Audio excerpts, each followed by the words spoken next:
Hello Nico. Bonjour Jean-Philippe. Alors moi je suis très très content d'avoir cet échange avec toi parce qu'on va parler d'un sujet qui est à la fois passionnant, stratégique et crucial parce que sans ce sujet, sans cette question qu'on va se poser tous les deux, eh bien j'affirme qu'on ne peut pas vraiment développer dans de grandes proportions un réseau en marketing de réseau. Alors évidemment, pour me présenter très très vite et avant qu'on parle de ce sujet, donc moi je m'appelle Jean-Philippe, Jean-Philippe Sportiche. Je pratique le marketing relationnel depuis 2008. Donc voilà, je commence à connaître un peu le sujet. J'ai eu la chance d'avoir à gérer des réseaux très très très importants. Et quand je dis important, ça veut dire 1000 gens, hein, de clients, de distributeurs. Et, et on va parler avec vous aujourd'hui, avec Aniko, que je vais laisser se présenter. On va vous parler de personal branding. Voilà le sujet si important que je voulais évoquer avec vous. Alors, Aniko, t'es qui, toi? Bonjour Jean-Philippe. Écoute, ça me fait également un très grand plaisir de pouvoir discuter avec toi en live comme ça avec les gens puisque ils vont recevoir donc, si j'ai bien compris, ce témoignage. Je m'appelle Annico Duffier et je suis blogueuse depuis 2014 et justement, j'ai eu un mentor qui m'a mis en avant ce sujet, ce qu'on va aborder aujourd'hui, travailler avec son marque d'image. Donc, personal branding, en français, c'est créer une marque d'image. Et c'est ça ce que j'ai réussi à faire avec mon blog qui s'appelle MLM Conseil Solutions. Comme son nom l'indique, ça donne des conseils sur le marketing relationnel. Donc, ça me fait autant de plaisir d'échanger avec quelqu'un qui a beaucoup d'expérience dans ce domaine aujourd'hui comme toi. Et tout en créant une marque d'image, une marque d'expertise sur le sujet qui est le marketing relationnel. Donc, je mets jamais en avant mes opportunités, mon produit, mais je mets en avant plutôt mon expertise que j'ai réussi de créer depuis des années que je travaille dans le marketing relationnel également. Alors justement, Nico, pourquoi ne pas mettre en avant le produit physique ou service que l'on propose et pourquoi ne pas mettre en avant, en tout cas, communiquer visiblement sur le nom de la marque avec laquelle on travaille? Alors, je vais te reposer la même question parce que je pense que moi, je suis une femme, donc tu vois, ce qu'il est intéressant, c'est toujours, puisque c'est un échange avec toi, on est leaders tous les deux dans notre métier. En fait, ce qu'il est intéressant, peut-être moi étant femme et toi étant homme, pourquoi c'est pas la peine de mettre en avant aujourd'hui des produits? Notre marque d'image, ça viendra avec l'opportunité, quand même, ce qu'on va proposer, avec laquelle on est identifié. Donc, il faut que l'opportunité ou nos produits soient une bonne qualité, soit quelque chose qui dure sur le long terme, soit quelque chose qui apporte vraiment des solutions aux gens qui nous entourent. Notre marque image commence quand même avec l'opportunité de produit avec laquelle on s'identifie.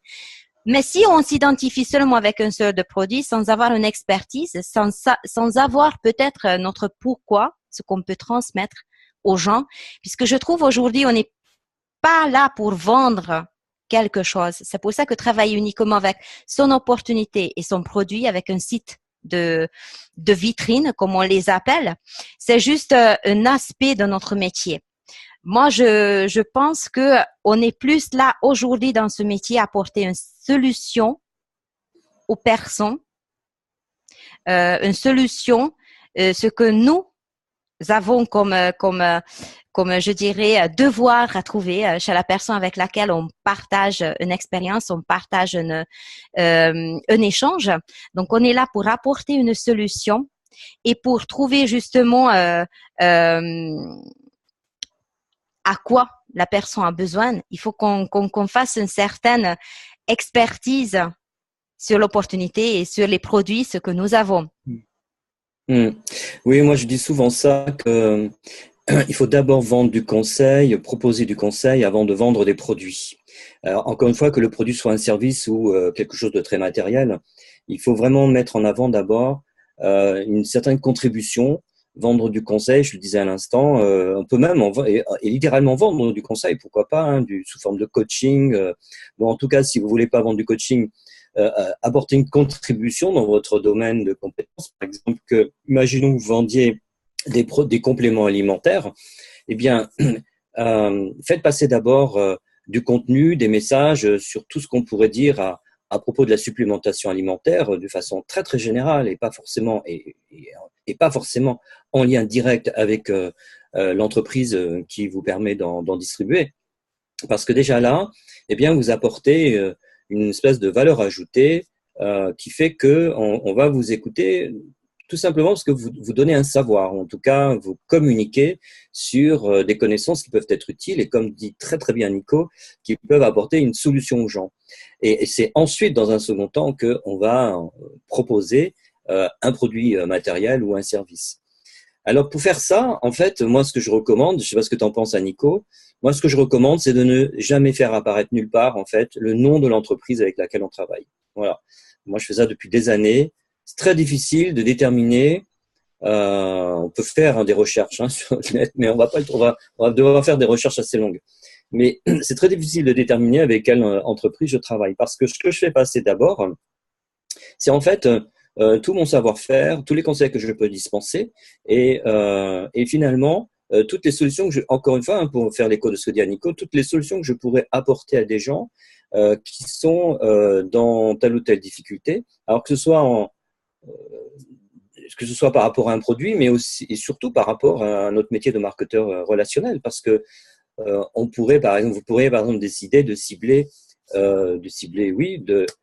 un public très très précis qui est celui de marketeur relationnel. Si vous cherchez des partenaires d'affaires, eh bien, la première des choses à faire, c'est plutôt de communiquer sur ce métier, sur cette profession, et évidemment sur ce que vous pouvez apporter à des gens qui sont en phase, je sais pas, de démarrage, qui passent par des phases pas forcément simples et qui s'interrogent. Voilà, vous pouvez aussi vous positionner. Par exemple, moi, j'ai une de mes partenaires, elle lance en ce moment un blog et le positionnement qu'elle a pris, c'est celui d'une débutante.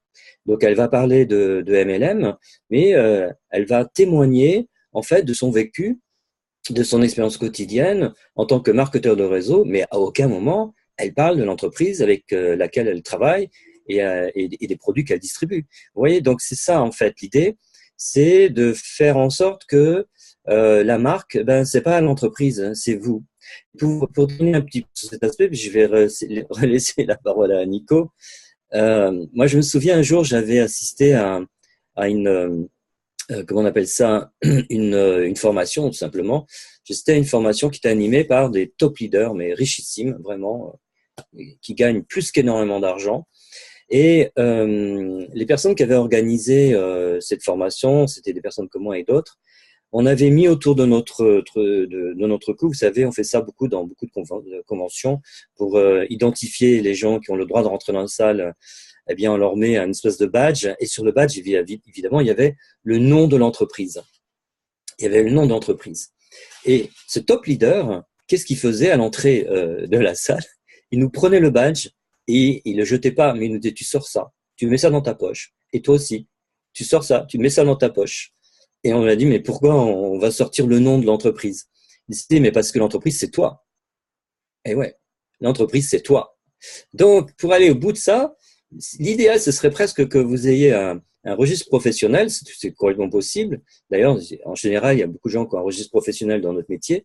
Vous donnez un nom à cette entreprise que vous créez pour avoir une forme juridique. Et en fait, c'est au nom de ce nom de cette entreprise qui est la vôtre que vous pouvez communiquer, mais pas au nom de l'entreprise dont vous distribuez les services ou les produits, parce que cette entreprise dont vous distribuez les produits et les services, n'oubliez jamais, ce n'est qu'un fournisseur, c'est pas vous. Voilà. Et donc ça, c'est une prise de conscience qu'il faut effectivement faire, parce que ça va presque chambouler votre orientation dans la manière de communiquer, parce que c'est peut-être un peu plus complexe, mais c'est incroyablement plus efficace. Voilà. Donc ça, ce que je voulais dire pour faire écho à ce que disait Nico. Alors, je voudrais te joindre sur quelque chose que tu as dit, ça joint très bien ce que je disais, un peu plus détaillé. Voilà, l'opinion un homme leader aujourd'hui sur le sujet qui est très intéressant, ce sont les solutions. En fait, ce qu'il faut comprendre, beaucoup de personnes, quand ils commencent ce métier, pensent qu'on est des vendeurs.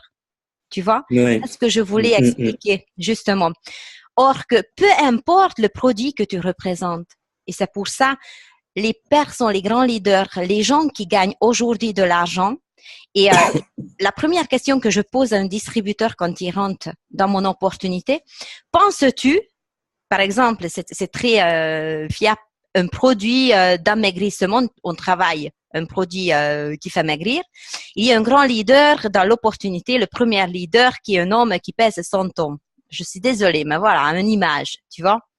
Est-ce que d'après toi, cette personne utilise son propre produit? Est-ce qu'il vend des produits et c'est pour ça qu'il est devenu riche? Ou il prend une solution aux gens avec son image parce que il a un métier qui lui fait gagner du temps et de l'argent. Il a un métier par lequel il a gagné sa liberté financière. Il a un métier là où il se régale parce qu'il est entouré avec des gens qui en ont la même vision. Est-ce que c'est une personne qui apporte une solution aux gens ou est-ce que c'est une personne qui vend des produits pour maigrir quand il pèse 100 kilos? Et c'est ça l'image, en fait, que les gens, tu vois, il faut qu'ils comprennent. Peu importe le produit qu'on représente, et tu as entièrement raison, c'est ça ce que tu as dit, peu importe. Il faut même enlever, pas s'identifier avec l'opportunité, les produits. Mais je pense qu'il faut s'identifier avec ce métier, tout simplement. Avec le métier qui, aujourd'hui, apporte des solutions aux gens. C'est pour ça que je te dis, et tu as raison, peu importe le produit que nous vendons, après, bien sûr qu'il faut que le produit nous parle puisque on est autoconsommeur, donc il faut que ça nous plaise, il faut que ça nous fasse vibrer puisqu'on va consommer ces produits, on va quand même partager à un moment donné ces produits aussi, sinon avec nos partenaires. Donc, il faut qu'on aime le produit. Il faut aussi regarder de côté l'opportunité, ce qu'il représente sur le long terme. C'est justement encore notre image de proposer quelque chose de légal, de sérieux aux gens qui nous entourent. Ça aussi, c'est une certaine sorte de personal branding. Mais comme tu dis, je te joins, c'est vraiment les solutions que ce métier peut apporter aux gens, ce qu'il faut mettre en avant. Et le blog, c'est un très bon outil de parler, comme tu dis, ton partenaire qui commence, qui va parler de son expérience, qui partage son expérience, son leadership en développement avec les gens. La personne s'identifie avec son chemin. Je ne connais pas, j'ai peur, je me lance, je développe. Il s'identifie bien plus avec ça que peut-être une présentation d'un produit qui ne lui parlera pas. Donc, il y a un alignement. Bien plus de personnes en général. C'est tout à fait ça. En fait, ce qu'il faut arriver à faire, et je sais que c'est pas forcément simple, mais pour ça, il faut avoir presque l'œil extérieur d'un coach, d'un mentor ou d'un sponsor, on va dire un peu à la hauteur. Hein. C'est pas péjoratif ce que je dis par rapport à d'autres qui le seraient pas, mais on sait très bien qu'on a des sponsors qui sont meilleurs que d'autres, hein, des parrains qui sont meilleurs que d'autres. Mais c'est vrai que il faut travailler à être aligné en fait avec ce qu'on veut, avec ce qu'on fait et avec qui on est. Voilà. Et quand cet alignement il est vraiment au rendez-vous, ben il y a beaucoup plus de fluidité parce qu'en fait il y a plus de plaisir. Et quand vous arrivez à faire les choses avec plaisir, moi je dis souvent que il faut retrouver le plaisir de prospecter parce que pour beaucoup de marketeurs de réseau, prospecter c'est presque une corvée. Et ils en ont peur. Ils en ont peur, la peur de la prospection. Bon Dieu, il faut que j'en parle. Et oui, voilà. Et ça, c'est terrible parce que c'est quand même la base. C'est la base du métier. C'est comme si un coiffeur disait tous les matins, « Oh là là, j'ai peur d'aller dans mon salon. » Il faut qu'il arrête la coiffure. Hein. Voilà, il faut qu'il fasse autre chose ou qu'il trouve un moyen de retrouver de la sérénité dans le fait de coiffer des gens. Mais c'est vrai que la base, c'est quand même d'aller trouver, de rencontrer des gens, en tout cas de leur présenter notre activité. On tend vers ça, c'est quand même l'objectif. Et donc, il faut prendre un chemin qui nous fasse plaisir. Voilà, et ce qui va vous permettre de durer, en fait, de rester dans ce métier très, très longtemps. Et pour parler de moi, je m'en excuse, mais moi, si je suis toujours à m'intéresser au marketing relationnel, c'est parce qu'en fait, j'ai très, très vite compris que je pourrais m'en sortir grâce à Internet. Je l'ai compris, il m'a pas fallu longtemps. J'ai mis en place des choses qui m'ont permis de travailler grâce à Internet. Et ce faisant, je prenais un plaisir à le faire. Parce que c'était pour moi, c'est presque ludique, et c'est l'est toujours d'ailleurs. Parce que je fais beaucoup de choses en ligne et j'y prends vraiment beaucoup, beaucoup de plaisir. Et grâce à ça, ben ça influence directement en fait mon business. Donc mon business de marketeur de réseau. Donc c'est vraiment des questions que vous devez vous poser et sortir de ces schémas un peu rigides qui consistent en fait à communiquer sur la marque, à communiquer outrancièrement sur les produits. Moi, je vois beaucoup de gens, par exemple, tu sais, sur Facebook, Nico, toi, tu dois en voir aussi beaucoup. Ils communiquent comme des fous sur leurs produits et ça ressemble à des réclames des années 50. Euh, Oui. je suis désolé, mais ça doit vraiment représenter beaucoup d'énergie pour peu de résultats. Ils doivent avoir des résultats, mais ça ne doit pas être mirobolant, ces résultats. Donc, il faut vraiment se reposer des questions par rapport à ça. Et ça passe, encore une fois, mais c'est comme le sujet de notre discussion, Nico, ça passe par, en fait, quelle image de soi on veut envoyer aux autres. Voilà. Et par conséquent, comment on peut opérationnaliser ça, c'est-à-dire comment on peut monétiser ça le plus humblement du monde. Il ne s'agit pas d'être le personal branding, c'est pas une façon de se présenter outrancièrement ou abusivement ou en tout cas exagérément. C'est pas ça, c'est pas se montrer pour comment dirais-je, je dirais pas l'expression triviale, mais vous m'avez compris.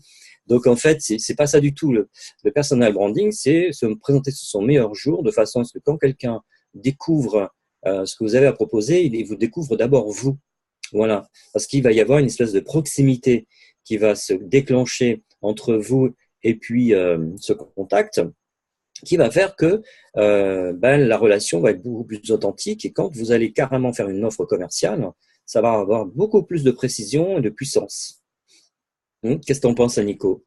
Oui, exactement pareil comme toi. Alors, ce que je voudrais peut-être proposer, de voir de ta façon de prospecter. Alors, tu dis, je suis blogueuse, tu es blogueur depuis un moment et c'est vrai qu'on a lancé ces discussions entre nous.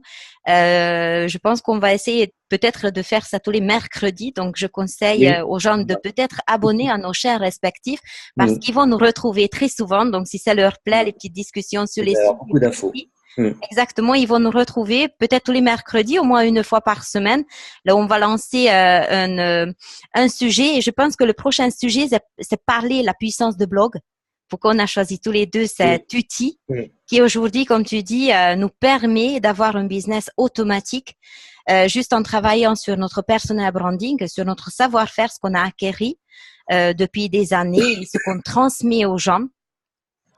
Et aujourd'hui, peut-être pour pas faire très longue cette discussion, puisque c'est notre première discussion, quelques conseils, ce que tu peux donner aux gens qui nous regardent aujourd'hui. Après, je vais transmettre aussi peut-être mes idées de ce qui concerne Facebook. Tu viens de dire, il y a beaucoup de personnes qui mettent en avant comme une publicité de marque, voilà, ses produits, etc. Quel conseil précis tu peux donner, puisque un conseil technique, ce qui peut mettre en place les gens, et toujours plus facile à appliquer que des conseils on peut voilà ce qu'on est en train de faire ici dans la discussion. Donc Ouais. quelques conseils techniques peut-être de publication, ce que tu fais qui marche, qui t'apporte un bon résultat. Ben, en fait, déjà, si je pense, en parler de Facebook, je pourrais vous donner ce conseil qui va vraiment beaucoup vous aider. C'est déjà arrêter sur votre profil personnel Facebook de faire référence sans arrêt à la marque que vous représentez. Pourquoi? Et parce que, imaginons que vous publiez un post sur un produit et qui peut être excellent, ça n'a rien à voir avec la qualité des produits. Et imaginez que vous publiez un post sur ce produit avec la marque vraiment en évidence. Et imaginez qu'une personne soit intéressée. Qu'est-ce qu'elle va faire selon vous? Eh ben, elle va taper tranquillement sur Google le nom de la marque que vous avez mis ostensiblement en évidence dans la publication. Elle tape cette personne intéressée par ce que vous êtes en train de dire sur Google pour avoir des informations sur le produit. Donc, elle ne vous demande pas des infos à vous, voilà, parce que c'est plus facile d'aller sur Google que vous envoyer un message et d'attendre la réponse. Donc, elle va sur Google et finalement, les renseignements qu'elle cherchait, elle va les obtenir, forcément. Et pire que ça, si elle tombe sur quelqu'un qui propose la même chose que vous, et vous êtes nombreux, on est tous nombreux à proposer le même produit ou le même service, eh bien, elle a des chances finalement de plutôt faire affaire avec quelqu'un d'autre et c'est pas vous. Donc, en fin de compte, vous avez fait de la communication gratuitement, pour le compte de votre entreprise et pas du tout pour vous. Donc, c'est comme ça qu'on se retrouve avec comme ça des gens qui publient beaucoup de choses sur la marque et, et jamais personne ne les appelle parce qu'en fin de compte, les gens vont aller chercher l'information ailleurs. Donc, ça veut dire que sur votre profil personnel, vous faites une grande croix sur toutes les références à la marque et au nom des produits. Vous n'en parlez plus, voilà, et ne mettez pas dans votre description, s'agissant de vous, de votre parcours professionnel, que vous êtes distributeur indépendant à tel endroit. Non, vous me sortez ça déjà. Pourquoi? Parce qu'il y a une confusion dans la tête de beaucoup de gens. Qu'est-ce qu'il fait? Il vend cette marque, il fait du business. Enfin voilà, il y a beaucoup de gens, ils se posent des questions. Il faut avoir vraiment une image très très précise. Donc, si vous devez avoir une image précise sur votre profil personnel, c'est plutôt de communiquer sur les valeurs que vous avez, votre philosophie de la vie, sur des conseils au quotidien que vous pourriez donner. Voilà, mais de temps en temps, vous pouvez faire une annonce commerciale, de temps en temps, mais le nom de la marque ne doit pas apparaître pour que ça incite les gens à vous appeler, en tout cas à vous demander des renseignements, puisqu'ils n'ont pas d'éléments pour aller chercher sur Google de quoi il s'agit. Voilà. Donc ça, c'est un conseil vraiment basique que je pourrais vous donner et qui montre bien d'ailleurs que c'est encore une fois, c'est vous qui êtes en avant et que c'est pas l'entreprise que vous représentez ou les produits, et ça n'a rien à voir encore une fois avec la qualité des produits et avec le sérieux de l'entreprise que vous représentez. Ça n'a rien à voir. C'est simplement de la stratégie basique sur l'art et la manière de communiquer en ligne. Exactement. Ça amène également ce que je dis tout le temps, grâce à personal branding, quand on connaît nos forces et nos faiblesses, on peut apporter une solution en travers de notre opportunité et nos produits pour mettre en avant nos forces. Et ça peut être toujours une entraide, une solution aux gens qui nous ressemblent, ou améliorer notre faiblesse également avec une communication précise en quoi cette opportunité ou ce produit m'a aidé de surmonter quelque chose, une difficulté dans ma vie, etc. Quand on s'identifie avec notre propre marque, un produit, ou le service, ou l'opportunité, ce qu'on met en avant par notre force, notre faiblesse et les solutions, ce qui nous a apporté, là, on est en avant. Là, on peut aider aux gens de faire pareil si la personne s'identifie en nous. Et c'est exactement ça. C'est ça ce que je propose aussi. Après, il n'empêche que sur Facebook, ils peuvent créer une page représentative, ça s'appelle une page pro, là où ils peuvent mettre tout de leur opportunité. Et quand il faut vraiment donner, qu'est-ce que tu fais, quelle société t'a permis ça, améliorer tes faiblesses ou avoir cette force, là, par contre, la personne peut amener sur sa page pro, là où il va parler et présenter l'opportunité. Des idées là-dessus? Tu utilises une page pro? Alors, les pages pro… Non, on a les blogs, mais bon, pour les gens qui commencent… Mais c'est un lien avec le personal branding. En fait, je pense, on pourrait, c'est tout un sujet, hein, ça pourrait faire un webinaire entier que de parler des pages pro en marketing de réseau. Donc, je vais faire court. Les pages pro, en fait, moi, le conseil que je donne aujourd'hui, c'est si vous faites une page pro, ce n'est jamais qu'une carte de visite améliorée. Voilà, c'est pas vraiment pour collecter des prospects, des emails. Si vous voulez collecter des emails et des prospects, grâce à une page pro, il faudra faire de la publicité. Il faudra mettre de la publicité payante, etc. Et là, effectivement, ça peut être judicieux. Après, une page pro, elle a des fonctionnalités qu'une page personnelle n'a pas. Par exemple, sur une page pro, on peut regrouper, par exemple, toutes les vidéos que vous publiez sur une seule page. C'est très, très possible. Vous pourriez imaginer, par exemple, que vous fassiez plein de vidéos. Et donc, sur une seule page, on peut voir apparaître, en fait, toutes les vignettes de toutes les vidéos que vous avez mises sur votre page pro. Et ça, c'est excellent parce que vous prenez l'adresse, je ne sais pas si vous me suivez, je ne sais pas si tu me suis, hein, Nico, mais on peut prendre l'adresse, par exemple, l'adresse l'URL de cette page où toutes les vidéos sont listées et d'un seul tenant, d'un seul coup d'œil, en fait, et mettre ça, par exemple, dans votre signature. Donc là, vous voyez, on est encore dans la communication à propos de vous. Personal branding signature. Voilà. Et en même temps, ça peut se faire sur une page pro et non pas sur un profil personnel. Donc, en fait, c'est intéressant d'utiliser comme ça aussi une page pro parce que là, évidemment, vous pouvez faire, elle le dit très bien à Nico, de la communication plutôt orientée vers votre opportunité.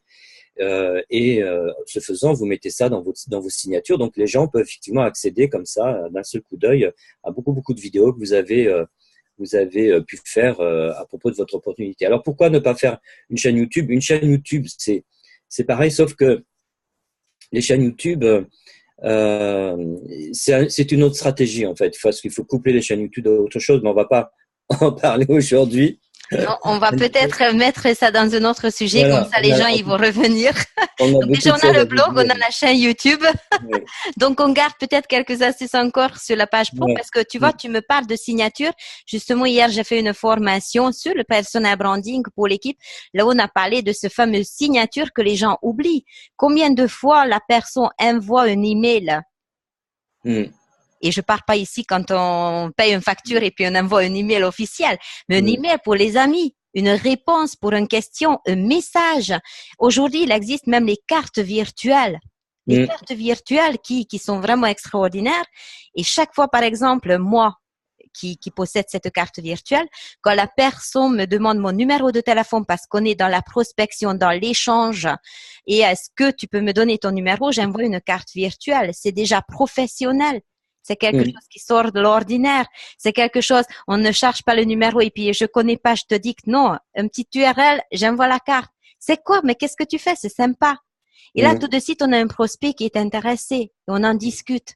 Et après, bien sûr, il y a des formations de l'invitation, d'intrigue, etc. Donc, c'est sort de ce sujet de personal branding. Mais voilà encore quelque chose là où vous pouvez renforcer votre marque d'image, une petite carte virtuelle.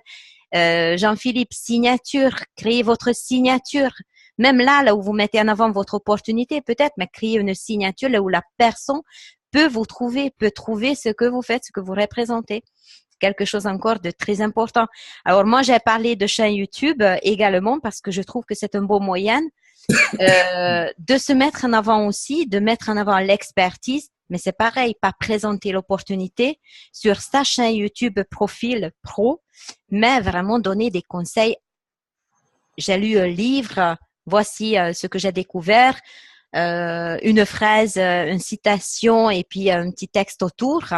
Mais mettre en avant la personne, mettre en avant votre expertise sur un sujet précis. Mm. Et je sais que toi, tu travailles souvent avec ce sujet de blogging, puisqu'aujourd'hui, tu as une expertise sur le blogging, tu es un expert de blog. Donc, d'ailleurs, je pense que tu as des formations aussi que tu as créées pour aider aux gens justement de se Oui. développer dans ce milieu. Oui, ça, on pourra en parler à un autre moment avec grand plaisir, hein. C'est vrai Quand on que, va faire le sujet de blog. en fait, pour dire les choses autrement, j'ai gagné pas mal d'argent avec le marketing relationnel. Je continue d'en gagner, évidemment. Et une grosse partie des commissions que j'ai pu encaisser, ça a servi à me former pendant des années au marketing Internet.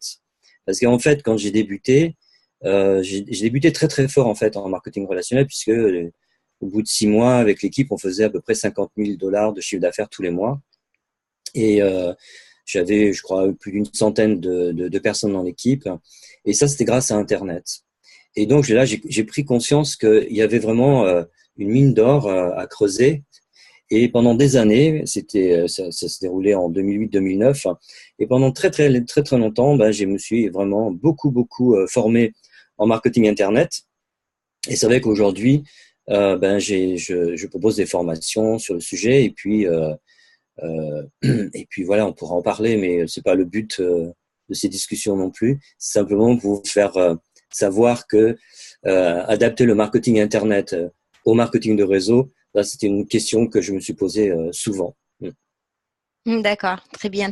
Et alors peut-être pour conclure cette discussion, puisque la base de la discussion, c'est parti, on présente la même opportunité, mais pourquoi les gens vont choisir une personne et pas une autre? Juste avec une phrase, Jean-Philippe. Je t'ai pas facilité la vie. Ah ben, avec une Donc, phrase, mais vous la connaissez parce que on l'entend partout. Les gens n'adhèrent pas à un système, les gens adhèrent à des gens. ouais. Voilà, c'est la phrase. Voilà. Et sur ce, je n'ai rien à rajouter parce que justement, cette discussion, c'est parti que la vision, ce que nous partageons, c'est vraiment ressemblant et c'est pour ça que Oui.